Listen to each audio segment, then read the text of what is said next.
Hello, you are on Marvel Off Channel, a disaster. This is exactly how you can characterize the box office debut of Madam Web at the global box office. During the first weekend, the comic book movie managed to collect only $50 million, of which $26 was earned in the USA. So, you understand, even Morbius had about $39 million according to insiders. They witnessed how the box office fell in real time because the audience simply returned their tickets back. The publication before The Hollywood Reporter also reported that the studio initially planned to make a trilogy. However, these ideas were immediately abandoned after the first day of release. The impression is created that the Spider-Verse films from Sony Pictures exist only for the sake of making some of Kevin Feige's projects look not so mediocre against their background. What can we talk about? Even the cast itself doesn't really try to defend the picture. Every now and then, I throw out phrases in the spirit of, initially with us another film was planned, but it was radically remade. In one of the interviews, Dakota Johnson made it clear that she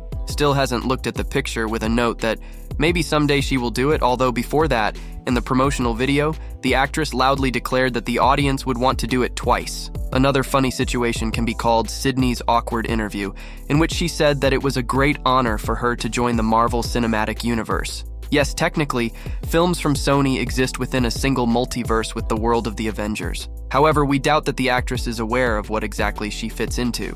In short, throughout this theater of the absurd, you can make a good documentary with a general message about how not to make films based on comic books. We only hope that Sony Executives Pictures will draw the right conclusions from this situation, and that the failure of this project will pass as unnoticed as the release of all the episodes of Echo, and without moving far from the Spider Universe. New messages from insiders have appeared on the network regarding the development of the fourth film with Tom Holland. They say that Morbius is a failure. Madam Web and the forced reshoot of Kraven the Hunter have hit Sony Pictures' faith in the future of their cinematic universe very hard. So studio executives insist on putting the fourth Spider-Man into production with Holland as quickly as possible. However, here they are faced with an obstacle in the person of Kevin Feige, who does not want to rush into production premiere, preferring to concentrate on the detailed development of the script, as well as the smooth integration of the story of a friendly neighbor into Street Wars with Wilson Fisk. Add to this the fact that the head of Marvel Studios is very busy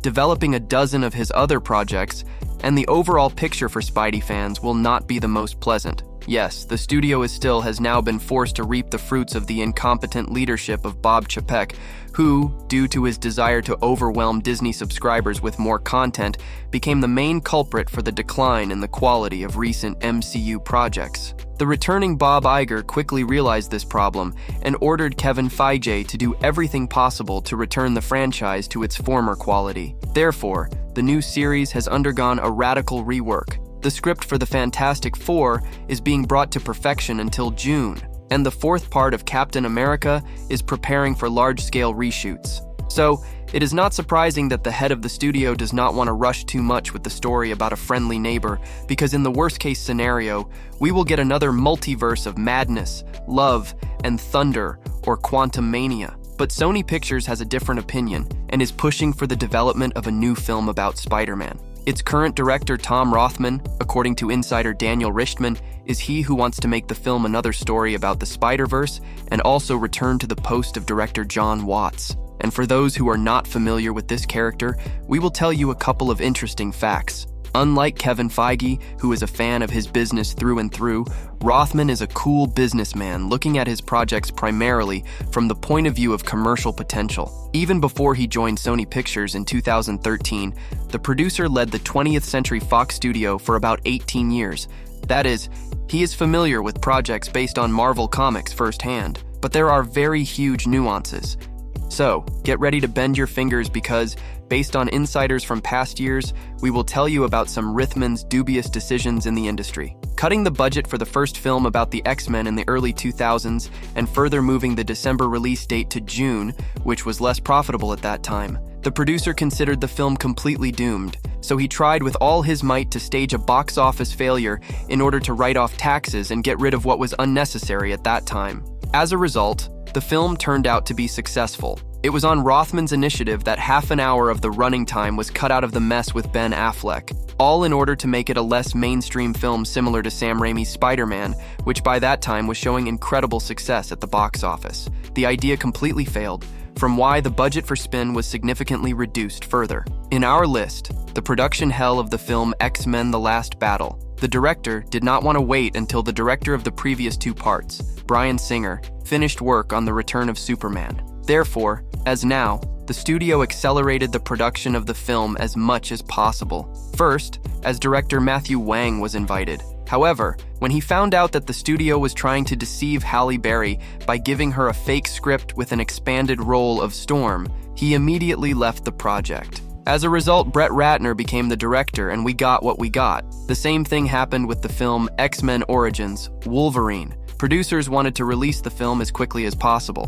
While production was constantly accompanied by creative conflicts and filming delays, it was during this period that one of the writers' strikes occurred, which is why Rothman decided to continue filming the film without a fully prepared script. It is not surprising that after the premiere, even Hugh Jackman described his participation in the film as one of the most challenging experiences in his career. And the Fantastic Four also had the producer categorically oppose the presentation of the canonical image of Galactus in the second film. This is allegedly due to the fact that the ridiculous comic book image of the villain will only push viewers away from watching, but showing a character in the form of a cloud seemed very attractive to him. A genius. You won't say anything. We won't surprise you. If only for this reason, Kevin Feige uses the humanoid appearance of a villain in his cinematic universe. By the way, for the existence of the Fantastic Four in 2015. We also have to thank Rothman, since he at the last moment he gave the green light to its production, and all in order to prevent the return of cinema to rule. Well, we complete the list of the producer's sins with Deadpool. Yes, it was Rothman who did not allow Ryan Reynolds to launch the production of a solo album. The chatty producer didn't really like the comic book version of the character. And that's why in the 2009 film, we got either a misunderstanding with a sewn-up mouth. However, here we were lucky and managed to put the film into production when he left the position of head of Fox, moving to Sony Pictures. Oscar-winning project and in general is a good businessman. However, in relation to the Marvel comic book film, his approach seems too unprofessional. Therefore, if that terrible day comes when Sony Pictures stops their cooperation with Marvel Studios, we can only pray that those who really know and love their stuff will start making Spider films. It's about people, for example, the creators of the series of cartoons about Miles Morales, Phil Lord, and Christopher Miller. But about how good these two are at creating action projects, we will be able to find out when the premiere of the series about Silk or about Spider-Man Noir will take place. However, the problem of Spider-Man 4 can arise not only on the part of the producers but also the actors. The latest statements from insiders indicate that the management really hopes to believe in the franchise for Zendaya, and she is currently in a love relationship with Tom Holland. And according to Hollywood rumors, everything is so serious for the couple that they are soon planning to get married and have children. However, it is this relationship risks becoming the main stumbling block for the future Spider-Man 4. Yes, now the couple is doing great, and it is quite possible to expect that the script for the project, or perhaps the whole trilogy, will be created taking into account their personal life. That is, MJ remembers Peter, and they will be together again. However, let's assume that at some point in real life, the actors will decide to break up and will do this during the active production of the film. The studio will again have to urgently redo the script, change the vector of character development, and once again postpone the premiere and be lucky if Tom and Zendaya remain friends, and the new status will not affect on their relationship in filming. However, there are a lot of not the most joyful examples of breakups. Therefore, we can only hope that the studio will not be as significant as many expect. Yes, all this is speculation, and there are chances that our fears will remain within the framework of this video.